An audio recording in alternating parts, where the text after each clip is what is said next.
Hi, this is Martha Chapman, and I need for you to do me a favor. If this video brings value to you, I need for you to hit the like button and subscribe to my channel. The last time we spoke, we were talking about David. Well, I got an announcement, y'all. I got some good news about David. David is now king. Let me read it to you. 2 Samuel chapter 5, verses 1 through 3. Then all the tribes of Israel went to David at Hebron and told him, "We are all members of your family.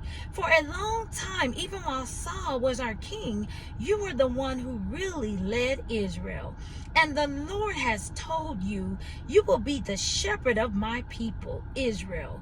You will be their leader." So there at Hebron, David made a covenant with the leaders of Israel before the Lord, and they anointed him king of Israel.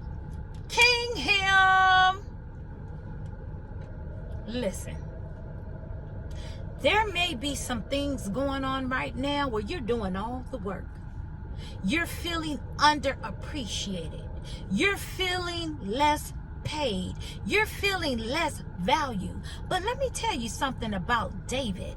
When Saul was king and David knew he was stronger, David knew he could beat more of what Saul was capable of beating as far as wars were concerned, David stayed his course until his season came. Stay your course. It will be your season when it's time to be your season. But don't be discouraged. Stay the course. Keep shining like the good person that you are. And eventually, you will be king. And eventually, you will be queen. But everything you go through right now is preparing you for that important moment in time. Now let me tell you, once David became king, David had issues, y'all. He wasn't a perfect king. And one of the most, I would say, stories that sticks out to me was David admired a beautiful woman, Bathsheba. Bathsheba was married to Uriah.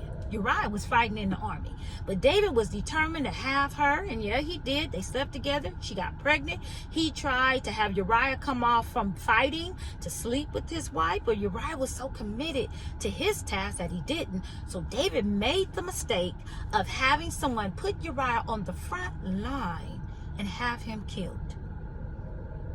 Big mistake, y'all, right?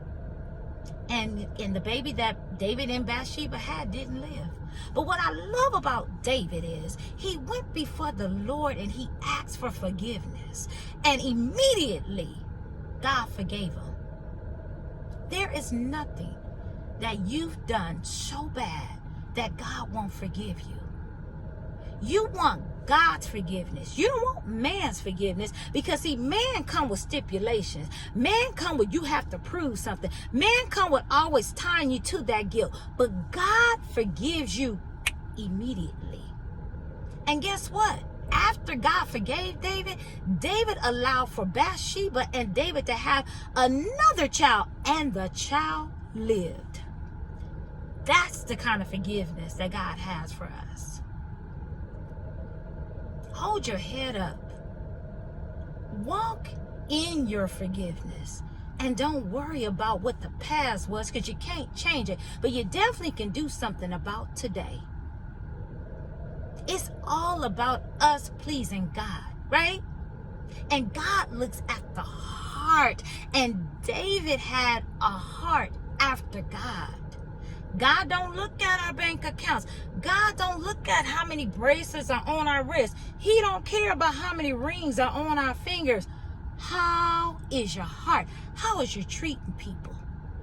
Does your footsteps match your mouthpiece? You know, a lot of times you can talk it, but are you walking it? You can go to church and you can lift up holy hands and raise hell behind your closed doors at home. That's hypocrite. But God want to know, out in the open, Does that match what's in your heart? That's what I love about God. And that's the kind of God we serve. And that's the kind of God that David knew. And that's the kind of God that forgives us day in and day out. So with that, be inspired. Be encouraged. Every day is a new day with new blessings, new blessings, new blessings, and new blessings. Walk in your newness and don't worry about your flaws, because we are all flawed.